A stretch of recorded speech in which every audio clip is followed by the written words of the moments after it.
Nagpapasalamat si Miss Chris Aquino sa lahat ng mga nagdadasal para sa kanya because prayers really work. Oh, diba? Talaga. Kasi nag-gain siya ng weight, di ba? Kasi ngayon nasa tabing dagat siya.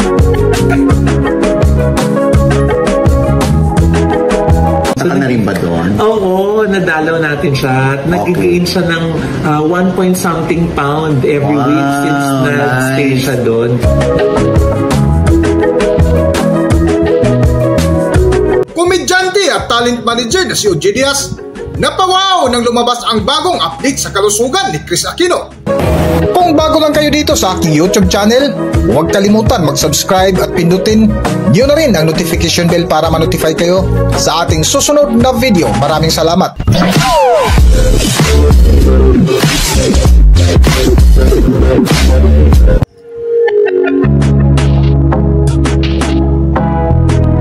Labis ikinatuwa ng mga fans ni Chris Aquino ang bagong update sa kanyang kalusugan na kung saan ibinuking ng kasamahan ni OG Diaz na si Mama Loy.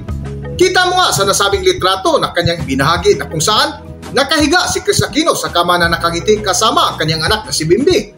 Kita mo nga din sa latest update ni Bimbi na proud ito pinakita ang kanyang litrato na nakahiga sa tabi ng dagat kasama ang kanyang kaibigan. Ayon nga sa update ni Mama Loy, na tumaas na ang timbang ni Chris Aquino na kung mapansin mo nga sa pisngi ni Chris Aquino ngayon na tila namumula-mula na at tumaba pa na napawaw nga si OG Diaz. And speaking of dasal na, naku, nagpapasalamat si Miss Chris Aquino sa lahat ng mga nagdadasal para sa kanya because prayers really work. Oh, diba? Talaga. Kasi nag-gain siya ng weight, di ba? Kasi ngayon nasa tabing dagat siya somewhere, di ba? So yun, hindi nga masabi ko saan nakatira, di ba? Oo, di ba? Basta nasa tabing dagat. Oo. Punta ka na rin ba doon? Oo, nadalaw natin siya. Nag-gain siya ng 1 point something pound every week since na-stay siya doon.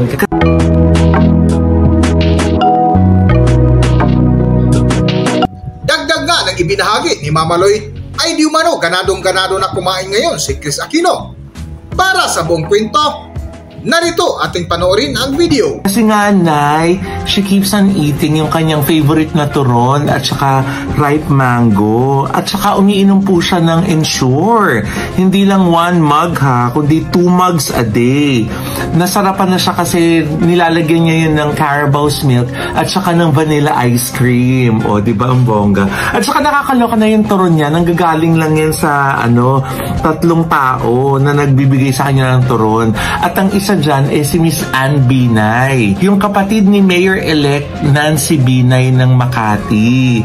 Nandun sa kanila ngayon si Kuya Josh at dun siya nag-celebrate ng kanyang birthday sa mga Binay na kanya ng parang second family kasi nga sabi ng mga Binay si Kuya Josh daw ang kanilang lucky charm. Pero yun nga na nasabi ni Miss Chris sa atin na marami pa rin daw pong masakit sa katawan niya and mahina na daw po her legs kasi it lacks fat and muscles to support her. Kaya naman po na ipatuloy ang gamutan at every other week binibigyan po siya ng injection na yan na nasa picture. At weekly naman po yung kanyang methotrexate. Yun po yung parang chemotherapy niya. Kaya patuloy po natin ipagdasal si Miss Chris kasi talagang tuloy-tuloy lang po yung kanyang paglaban. Maring Chris, pagaling ka palalo at palakas ka, ha?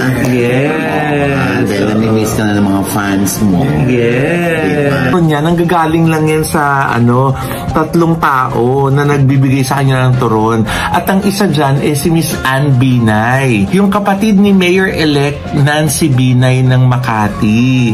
Nandun sa kanila ngayon si Kuya Josh at dun siya nag-celebrate ng kanyang birthday sa mga Binay na kanya ng parang second family kasi nga sabi ng mga Binay si Kuya Josh daw ang kanilang lucky charm. Pero yun nga na nasabi ni Miss Chris sa atin na marami pa rin daw pong masakit sa katawan niya and mahina na daw po her legs kasi it lacks fat and muscles to support her. Kaya naman po na ipatuloy ang gamutan at every other week binibigyan po siya ng injection na yan na nasa picture.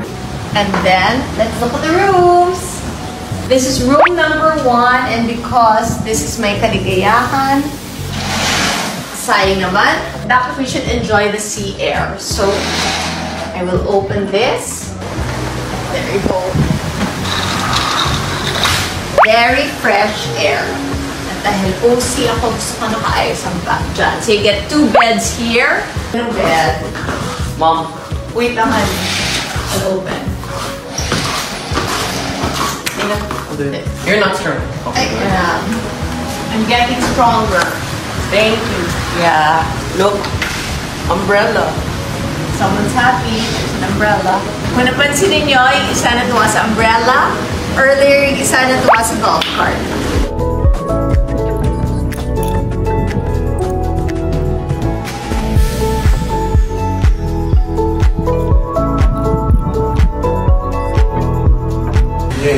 Oh yes, okay.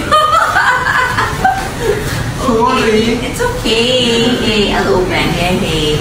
Open. It's raining. Super. Kuya, help me open. Help me. Yeah, help Mama. Have to work. It's a work. Okay, what's it? This is the calamansi. This is banana. I-invento ko. I think calamansi. What's this? Or carrot?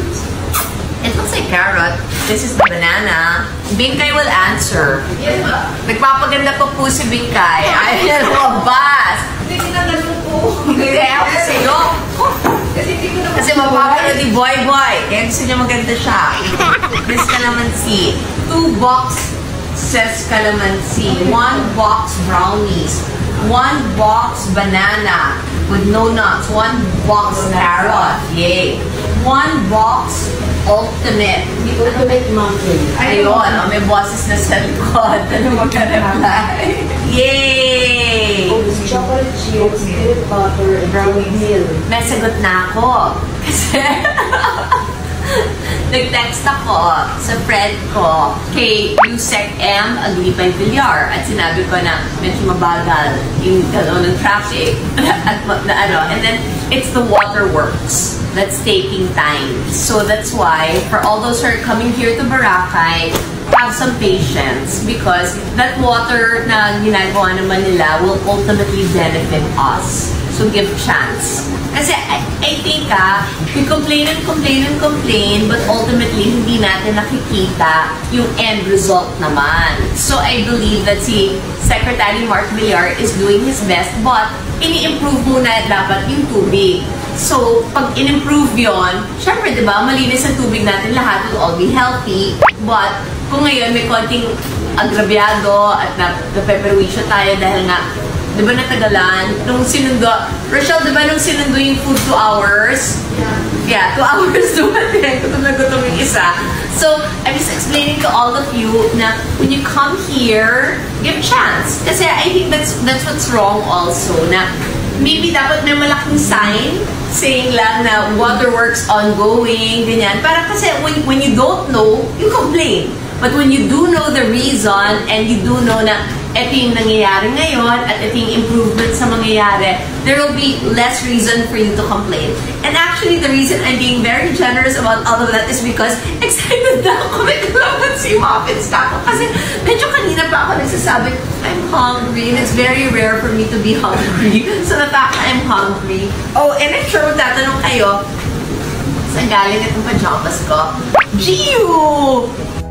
Hanggang dito na lang muna ang ating video at kung nagustuhan nyo, huwag kalimutan mag-subscribe at pindutin nyo na rin ang notification bell para ma-notify kayo sa ating susunod na video. Maraming salamat!